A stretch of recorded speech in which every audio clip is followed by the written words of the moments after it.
নমস্কার বন্ধুরা, Nandita Das kitchen and ব্লগে আপনাদের সবাইকে স্বাগত জানাই।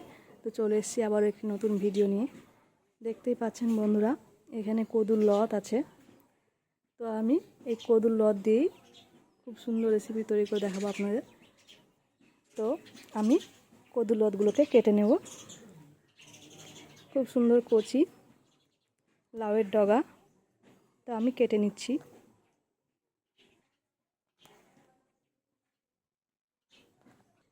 আমি কেটে নিয়েছি বন্ধুরা। এবার আমি এগুলোকে কেটে নেব। তো দেখুন বন্ধুরা, আমি এই লাউয়ের ডাঁটগুলো কেটে নিয়েছি, আর একটা টমেটো নিয়েছি, 3টা পেঁয়াজ নিয়েছি মাঝারি সাইজের, আর আলু কেটে নিয়েছি। তো আমি সব কিছু কেটে ধুয়ে পরিষ্কার করে নিয়েছি। আর এখানে আমি মাছ আর মাছের তেল, তো এই মাছ দিয়ে আমি লাউয়ের ডগা রান্না করব বন্ধুরা। তো আপনারা ভিডিওটি দেখতে থাকুন। প্রথমে আমি মাছগুলোকে লবণ হলুদ দিয়ে মাখিয়ে নেব, দিয়ে ভেজে নেব।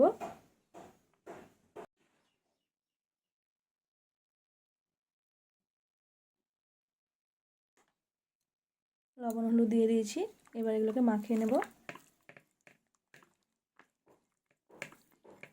ওইদিকে আমি কড়াই বসিয়ে দিয়েছি, কড়াই আমার গরম হচ্ছে। আমার মাছটা মাখানো হয়ে গেছে, এবার আমি ভেজে নেব। কড়াই গরম হয়ে গেছে, এবার সরিষার তেল দেব।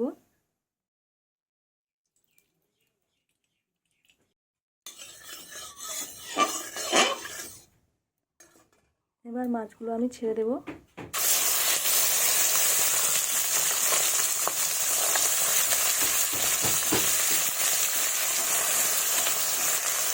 সব মাছ আমি দিয়ে দিয়েছি, এইভাবেই মাছগুলো আমি ভেজে নেব। এপিট ওপিট উল্টে পাল্টে মাছগুলোকে উল্টে দিচ্ছি।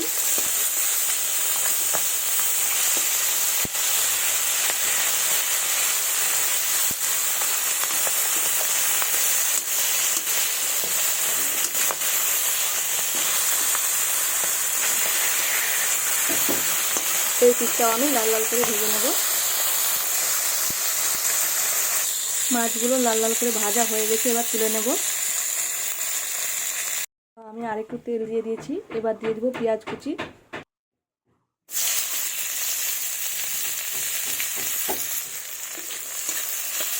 এবার দিয়ে দেবো কালো জিরে। পেঁয়াজগুলো হালকা লাল করে ভেজে নেব।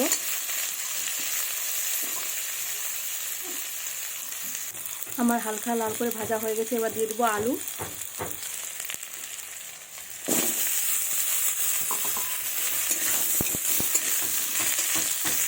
দিয়ে দেবো পরিমাণ মতো লবণ ও হলুদ গুঁড়ো।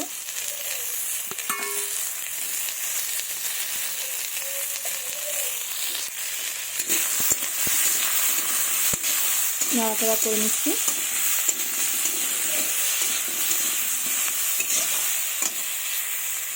এবার অল্প জল দেবো।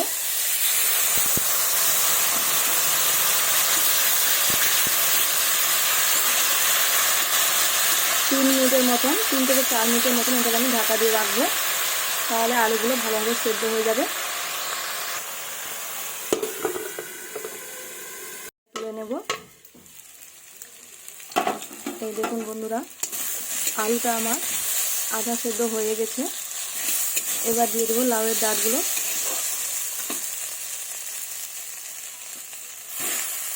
আমি লাউয়ের ডগাগুলো একসঙ্গে দিইনি, কেননা একসাথে দিলে পরে আমার লাউয়ের ডগাগুলো খুবই কচি গলে যেত, তাই আমি আলুগুলো আধা সিদ্ধ হওয়ার পর এগুলো দিলাম। এভাবে নাড়াচাড়া করে নেব। বন্ধুরা, আপনারা যারা আমার চ্যানেলটি এখনও সাবস্ক্রাইব করেননি, প্লিজ আমার চ্যানেলটিকে সাবস্ক্রাইব করুন, লাইক কমেন্ট শেয়ার করুন এরকম নতুন নতুন ভিডিও দেখার জন্য।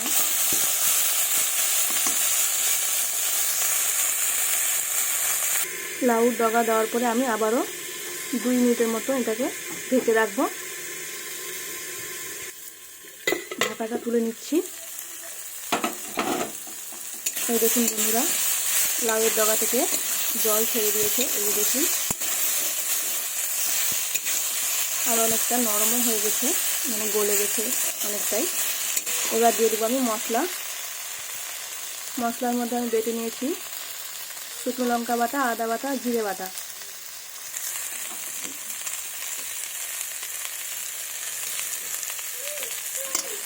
সব মশলা আমি দিয়ে দিয়েছি। এবার ভালোভাবে কষিয়ে নেব।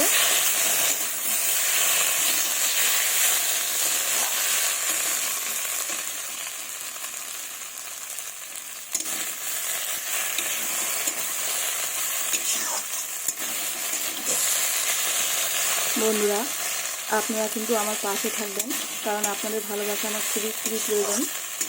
আপনার ছাড়া আমি সম্পূর্ণ ব্যর্থ।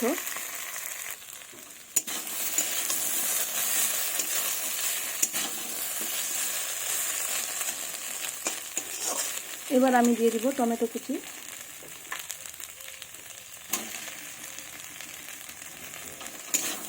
দিয়ে আবারও ভালোভাবে নাড়াচাড়া করব।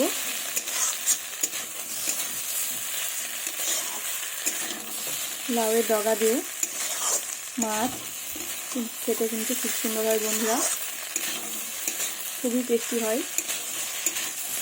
আপনারা অনেকে রিচ খাবার খাচ্ছেন, অনেক রকমভাবে খাবার খেয়ে দেখেছেন। একবার এই সাধারণ রান্নাগুলো আপনারা করে দেখবেন, খেতে কিন্তু দারুণ টেস্ট লাগবে। আর গরমকালে এরকম হালকা মশলা দিয়ে মাছ খুব সুন্দর লাগে বন্ধুরা। আর এই লাউ ডগা কিন্তু খুবই উপকারী। এই দেখুন কত সুন্দর হয়েছে।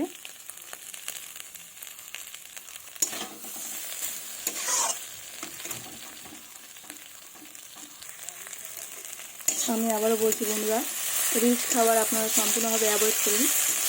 রিচ খাবার তো আমরা জিভার স্বাদে খুবই খেয়ে নিই, কিন্তু ওটা আমাদের শরীরের পক্ষে ক্ষতি হয়।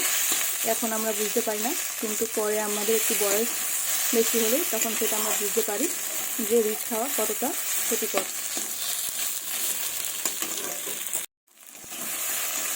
তো দেখতেই পাচ্ছেন বন্ধুরা, মশলাটা আমার ভালোভাবে কষানো হয়ে গেছে। এই যে দেখুন কত সুন্দর হয়েছে।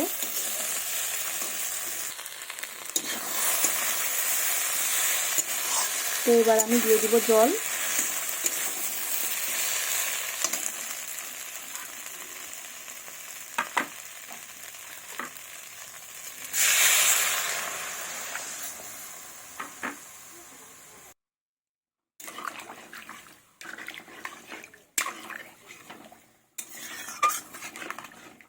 আমি তো জল দিয়ে দিয়েছি।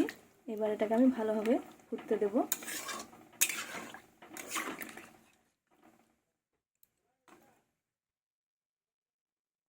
কত সুন্দর রং বেরিয়েছে দেখুন বন্ধুরা, জাস্ট অসাধারণ লাগবে এই রেসিপিটি, একদম গ্যারান্টি সহকারে বলতে পারি। আপনারা একবার হলেও এই রেসিপিটি ট্রাই করতে ভুলবেন না বন্ধুরা। লাউয়ের ডগা দিয়ে যে কোনো মাছেরই রেসিপি খান না কেন, ভীষণই টেস্ট।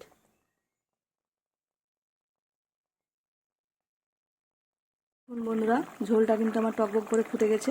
এবার আমি মাছগুলো দিয়ে দেব।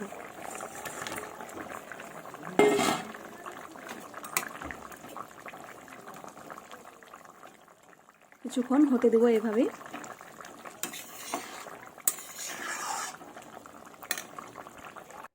এই দেখুন বন্ধুরা কতটা সুন্দর হয়েছে দেখতে, খেতেও কিন্তু ভীষণই টেস্ট করবে।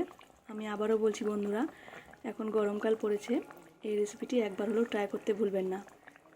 ভিডিওটি ভালো লাগলে আমার চ্যানেলটিকে অবশ্যই সাবস্ক্রাইব করতে ভুলবেন না বন্ধুরা।